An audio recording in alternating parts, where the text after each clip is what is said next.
Hello friends, so we will continue the prelims QIQ analysis of 2023 question paper. So in this video we will see two questions, question number 5 and question number 6. When the question is small and it will come on the whiteboard, then we will cover the two questions in one video. Okay, so let's start the question number 5.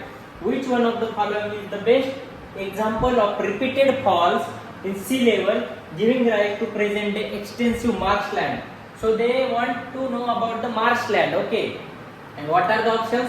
Bhitarkanika mangrove, Nopada swamp, Marakkanam salt pans and run of Kutch.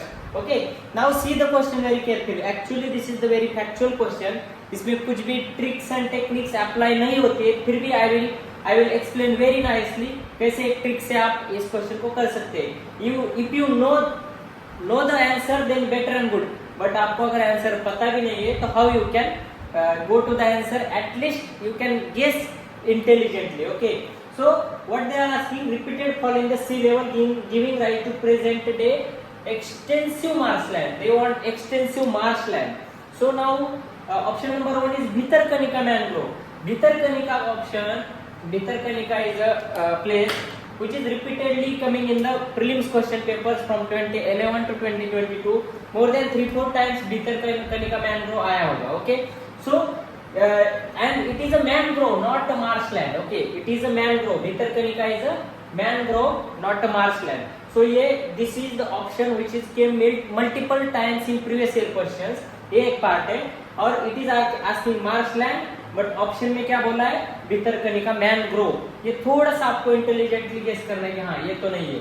बाद में Naupada swamp. Okay, Naupada swamp है, not a marshland, it is also swamp. Okay, तो यहाँ पे उन्होंने clearly लिखा है mangrove swamp. Okay, तो इस हिसाब से इसको हमने एलिमिनेट किया.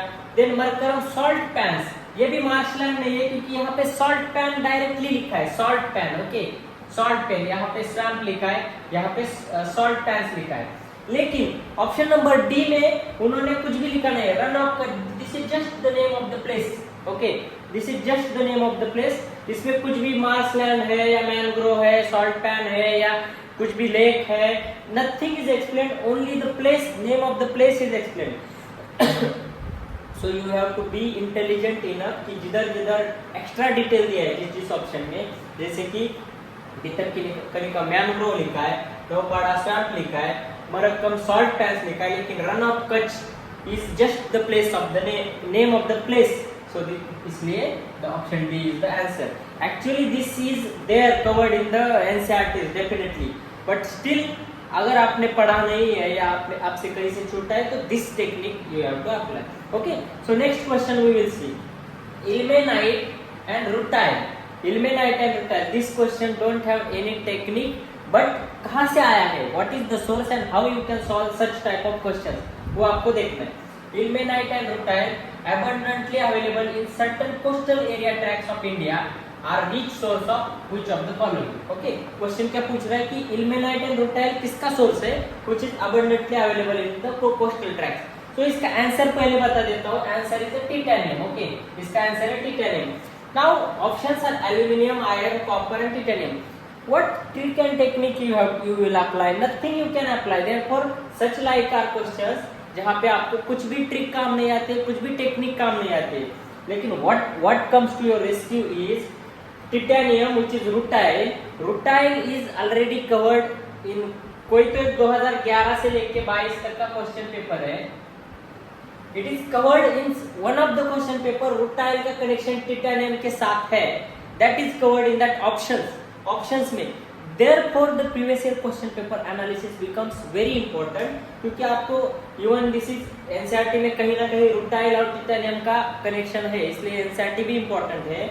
लेकिन apart from that previous year question paper में ilmenite भी आया है एक बार, ilmenite also came. okay, तो आपने जब भी PYQ एनालिसिस किया है, जैसे कि मेरे PYQ एनालिसिस में नोट्स है, उसमें ilmenite एंड टिटेनियम वर्ड एक ही लाइन में कहीं ना कहीं रहेगा.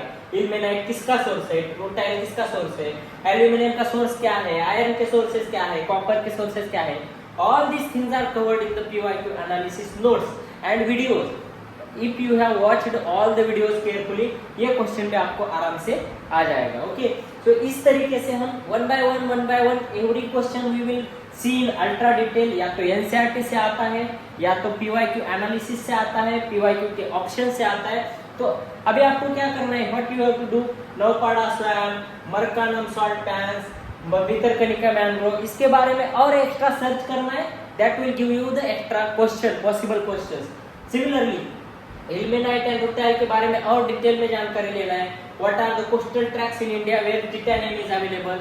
सो this things you have to fine tune, then only you can crack the UPSC prelims. UPSC prelims, they will not put the questions from the air. Okay, they either have the NCERT as their base, they either have the previous year question paper options as the base, और options को extra search करके कुछ ना कुछ आपको मिलेंगे। Okay, तो इसी तरीके से हम और some videos will have two questions, some videos will have one questions, कभी कभी हम 3 क्वेश्चन भी कवर करने का ट्राई करेंगे। Okay, thank you so much.